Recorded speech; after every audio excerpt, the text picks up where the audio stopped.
Voilà, celle-là, il doit être en bas. Donc, qu'est-ce que je vais faire? Regarde, je fais tourner la main.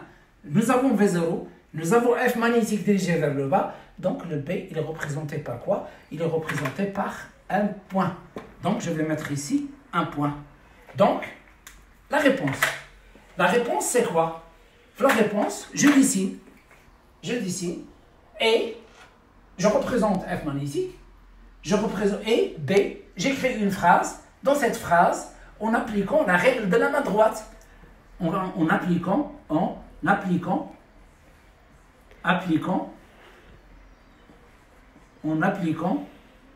règle de la main droite. Alors, on trouve le sens de B. Alors maintenant, deuxièmement, c'est démontrer que le mouvement d'une particule est circulaire uniforme et déduire l'expression du rayon grand R. Démontrer que le mouvement est un mouvement circulaire uniforme. Donc, pour avoir de la place, je suis obligé de effacer le tableau, d'accord? Parce que la démonstration, ça demande de la place. Et puisque je vais démontrer, je vais faire une démonstration réelle, complète, mais en fin de compte, je vais la résumer. Et vous allez appliquer c'est-à-dire vous allez apprendre le résumé de cette démonstration. Donc, premièrement, bilan des forces. Donc ça, c'est la question 2, bilan des forces. Deux points, il y a le poids des particules, le poids P négligeable. Donc, on va toujours négliger le poids. Donc, il y a la force magnétique, la force magnétique. Alors, cette force magnétique, Fm, est égale QV vectoriel B. Alors, parfois, on l'apprend de cette manière. Quelqu'un qui voit bien la force. Quelqu'un qui voit bien la force pour savoir l'arrangement des lettres. Quelqu'un qui voit bien la force. Donc, nous avons cette force. Donc, F magnétique est égal à QV vectoriel B. Donc, deuxième loi de Newton. Deuxième loi de Newton. La deuxième loi de Newton, bien sûr, qu'est-ce qu'il dit? Il dit la somme des forces extérieures est égale à MAG. Voilà, ça c'est le cas général.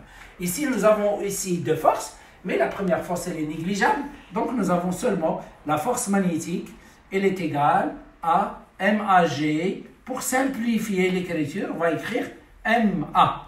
Alors, je remplace le F magnétique par celle-là. Qu'est-ce que j'obtiens? QV vectoriel B, elle est égale à MA. Alors, maintenant, je cherche le A. Donc, je divise par M. Donc, je déduis. Je vais l'écrire en haut. Le A, il est égal à Q, V, vectoriel B, divisé par M. Donc, ça, c'est le vecteur A.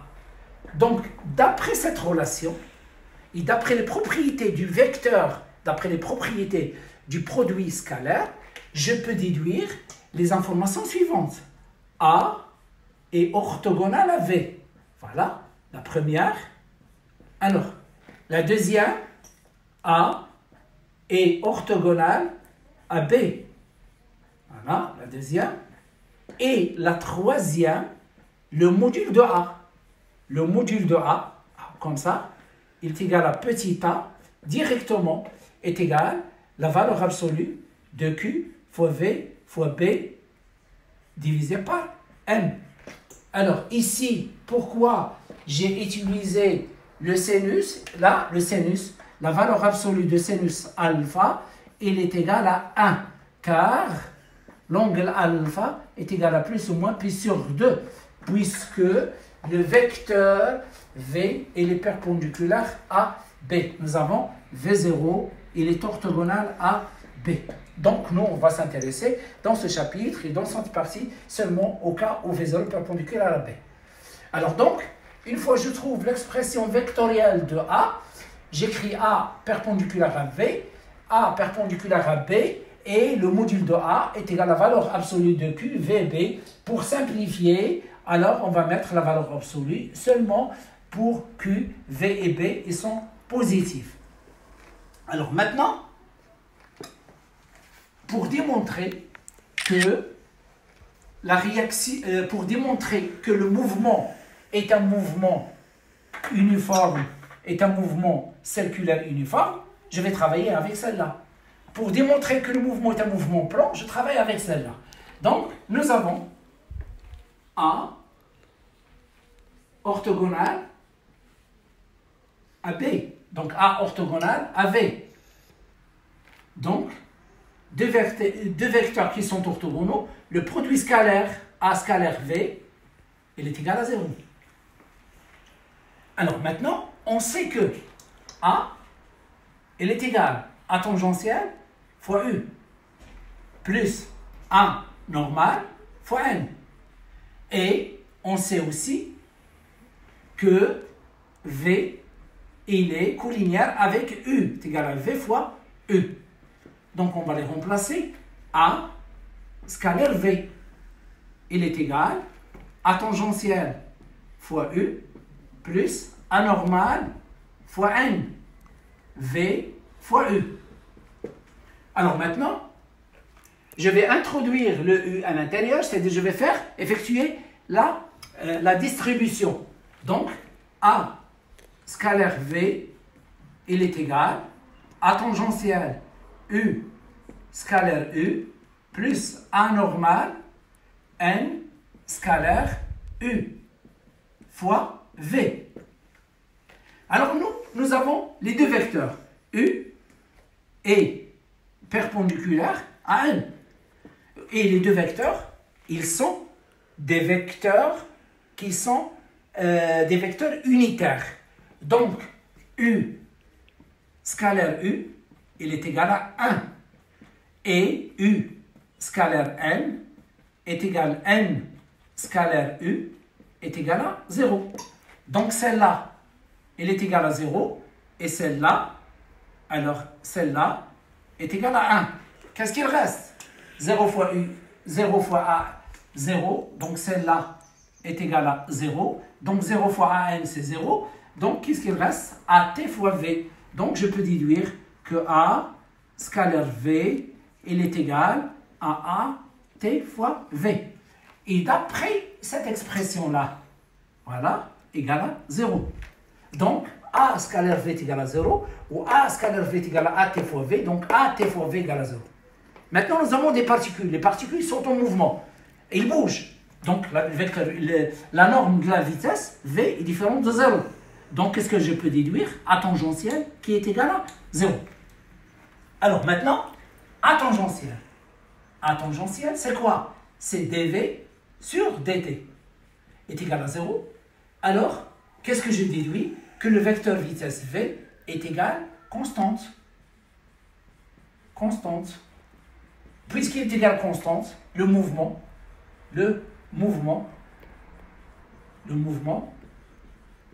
est uniforme. Est uniforme. Est uniforme. Donc ici, jusqu'à présent, on a seulement démontré que le mouvement est uniforme. Alors maintenant, pour vous, pour faire cette démonstration, vous n'allez pas faire la même chose que moi. Hein? Donc, on va essayer de la réduire. Donc ici, je vous ai expliqué tout en détail. Alors, je vais l'effacer et je vais vous donner le résumé de cette démonstration que vous devez apprendre par cœur.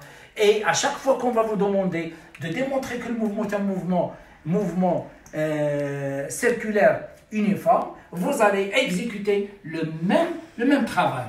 Alors, j'efface et je reprends et je vous donne le résumé de cette démonstration. Donc, que vous devez connaître par cœur. Donc, je vais chercher un stylo rouge.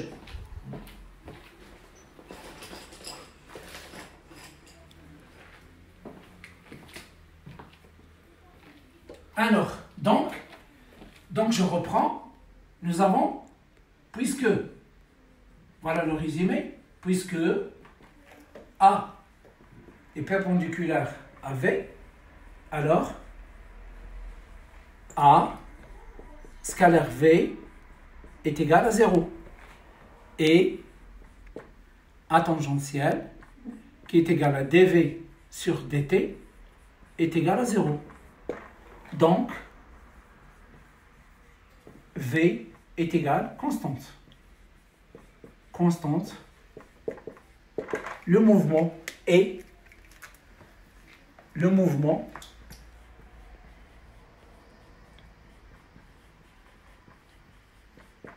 uniforme. Et uniforme. Alors, maintenant, la deuxième partie de la démonstration. Alors, la deuxième partie de la démonstration. Nous avons A est égal à tangentiel plus A normal, carré, la racine. A tangentiel égale à 0. Donc, j'écris à côté A, il est égal. Qu'est-ce qu'il reste? La racine de A carré normal. Donc, c'est A normal. Et A normal, il est égal à V carré sur ρ. ρ, c'est le rayon de courbure. Alors maintenant, je remplace A par cette relation ici.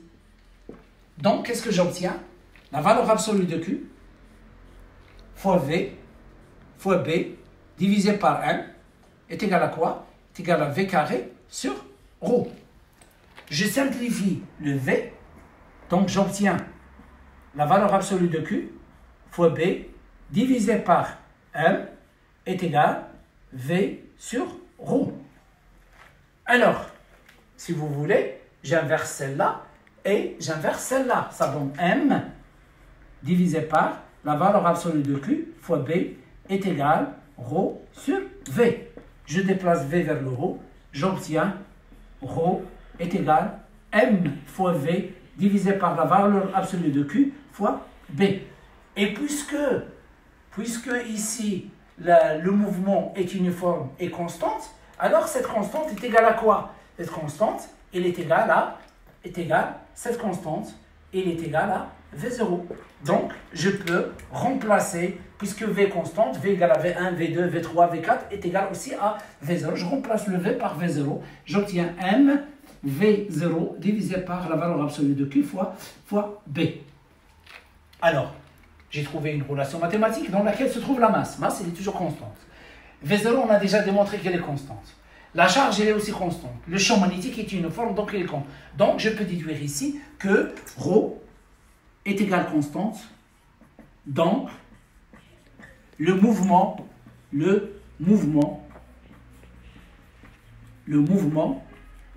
est circulaire. De rayon, voilà,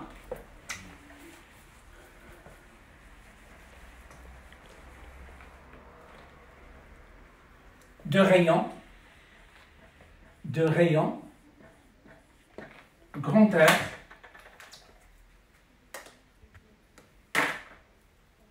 rayon, grand R est égal à ρ, est égal à M V0 divisé par la valeur absolue de Q fois B.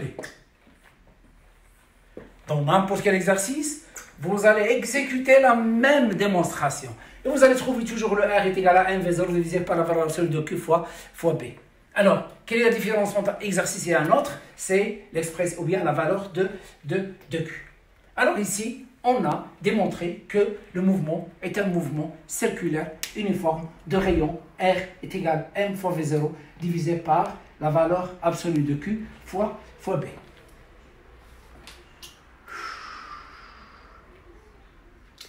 Alors, troisièmement, trouver l'expression de la période grand T du mouvement. Trouver l'expression de la période du mouvement. Alors, l'expression de la période. Donc, grand T. Alors, donc, dans ce cas-là, on a besoin des propriétés d'un mouvement circulaire uniforme. Alors, les propriétés d'un mouvement circulaire uniforme. Donc, nous avons, donc, troisièmement, on cherche la période. On sait, d'abord, il faut savoir que T est égal à 2pi sur oméga. Voilà.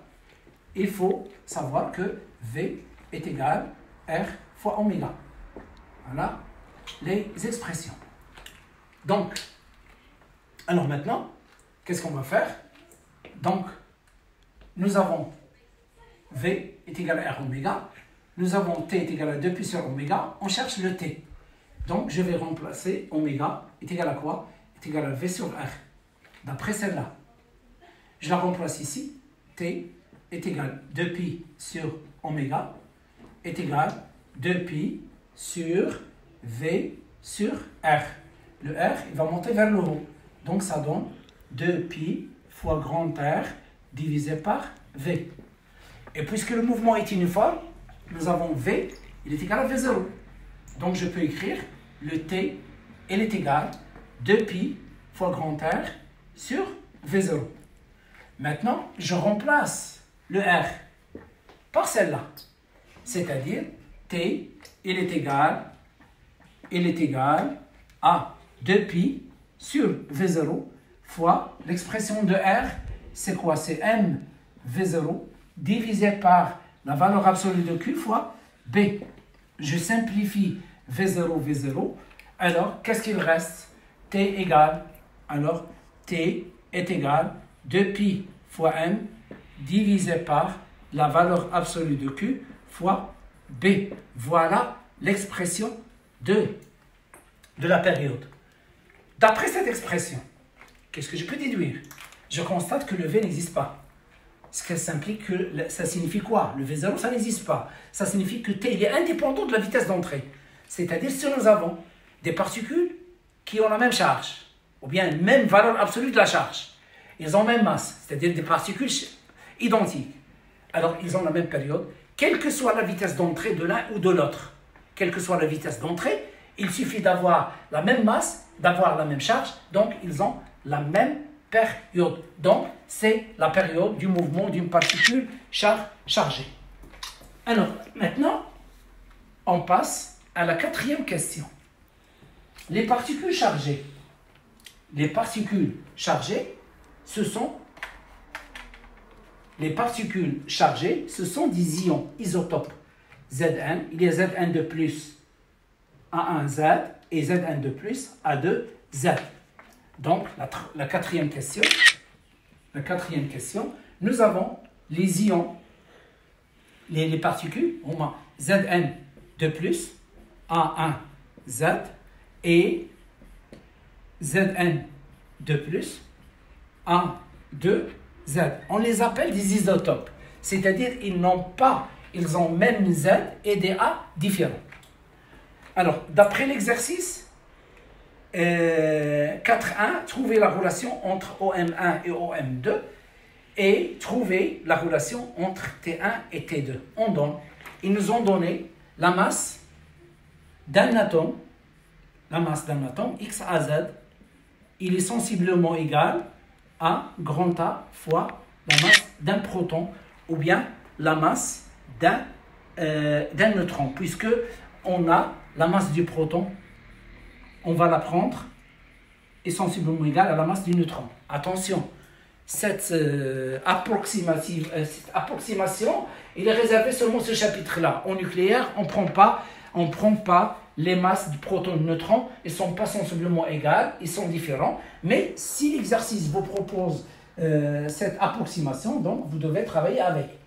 Et la masse de l'atome, elle est exactement égale à la masse de son ion.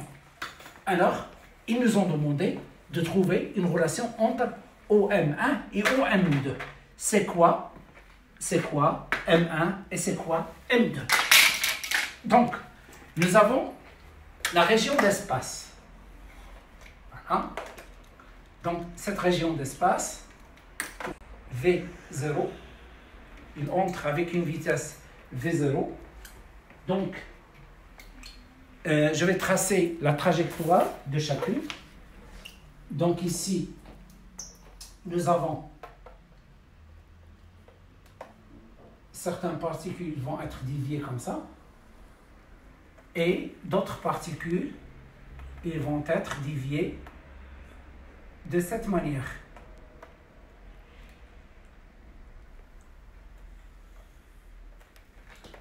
Voilà. Donc ça c'est M1, et ça c'est O, et ça c'est M2. Donc la région de l'espace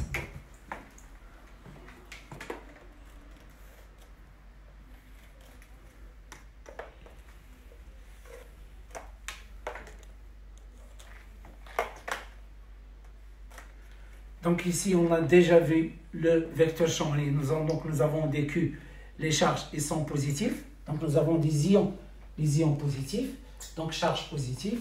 On a déjà démontré que la force magnétique il est dirigée vers le bas, d'accord? Et on a démontré que le B, c'est un point. Donc, ils nous ont demandé quelle est la relation entre OM1 et OM2. OM1, qu'est-ce qu'il représente? Il représente le diamètre de cet arc. OM2, il représente le diamètre. Donc, OM1, donc ça c'est quatrièmement. Alors, OM1, c'est le diamètre, est égal 2 fois R1. Et OM2 est égal 2 fois R2. Donc, si je divise OM1 divisé par OM2, alors j'aurai 2 fois R1 divisé par 2 fois R2 est égal à R1 sur R2. Voilà, R1 sur R2. Alors maintenant, nous avons le R. Le R est égal à M fois V0 divisé par la valeur absolue de Q fois B. Alors, donc les deux ions, Zn de plus, Zn de plus, A1, Z1, Z, ils possèdent une masse, M1, est égal, d'après celle-là, est égal à 1 fois Lp. Ils possèdent une charge, Q, est égal à quoi? Est égal à 2E, 2 fois E. Alors, Zn de plus A2, Z, il possède une masse M2 est égal à 2 fois MP et une charge Q est égale de E. Donc, qu'est-ce que je constate? Ils ont la même charge. Ils diffèrent par leur masse. Donc, maintenant, R1, c'est quoi? R1, c'est M1 fois V0 divisé par 2E fois B. Alors, R2, c'est quoi? C'est M2 fois V0 divisé par 2E fois B. Maintenant, je divise R1 divisé par R2. Alors, donc nous avons OM1 divisé par OM2 est égal à R1 divisé par R2. Il est égal à M1 V0 sur 2EB. M2 V0 sur 2EB. On simplifie V0 par V0, 2EB avec 2EB, qu'est-ce qu'il reste? Il reste M1 sur M2. Je remplace M1 par AMP, je remplace M2 par A2MP, j'obtiens A1MP sur A2MP. Je simplifie, j'obtiens OM1 divisé par OM2 est égal à A1 divisé par A2. Voilà la relation demandée.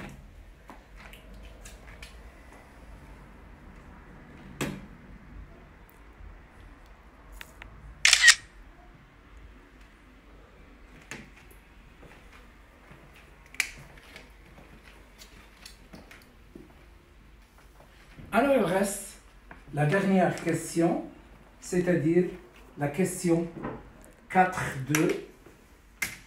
La question 4.2. Donc la dernière question, la question 4.2. Trouvez la relation entre T1 et T2. On donne la masse d'un atome Alors, trouver la relation entre T1 et T2. Donc, je vais effacer cette partie. Alors, 4, 2.